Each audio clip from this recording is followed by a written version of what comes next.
यांची निवड झाली त्यांचं मी प्रथमतः मनपूर्वक अभिनंदन करतो व त्याचबरोबर उपमहापौर म्हणून ज्ञानेश्वरीताई देवकर यांची निवड झाली त्यांचं सुद्धा मी मनपूर्वक अभिनंदन करतो।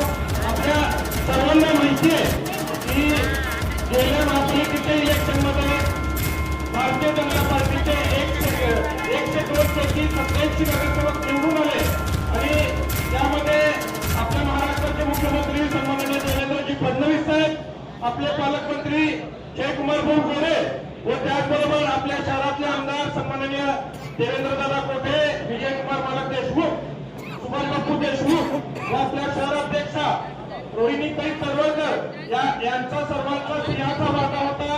जेवढे नगरसेवक असले ते निवडून आणले आणि त्यामुळं आज भारतीय जनता पार्टीला हा मान आपल्याला मिळालेला आहे। त्याबद्दल मी पार्टीच्या सर्व वरिष्ठांचा या निमित्ताने आभार व्यक्त करतो।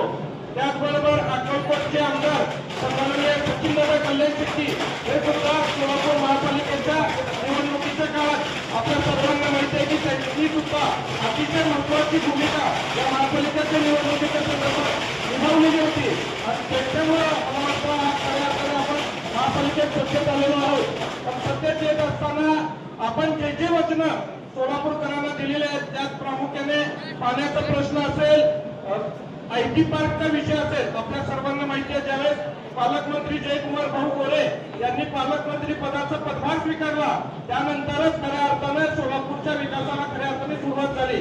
कारण आपल्या सर्वांना माहिती आहे की अनेक अडथळे विमान सेवेच्या बाबतीत येत होत्या, पण ते विमान सेवेचं काम सुरू करण्याचं काम या ठिकाणी पालकमंत्र्यांनी केलेलं आहे। त्याचबरोबर विशेषतः आपले मुख्यमंत्री देवेंद्रजी फडणवीस यांचं विशेष लक्ष आपल्या सोलापूरवरती आहे।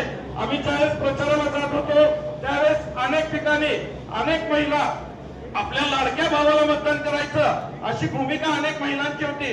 आपले लाडके भाऊ देवा भाऊंना आपलं मतदान केलं पाहिजे या दृष्टिकोनातून आम्ही प्रचार करत असताना अनेक महिलांच्या प्रतिक्रिया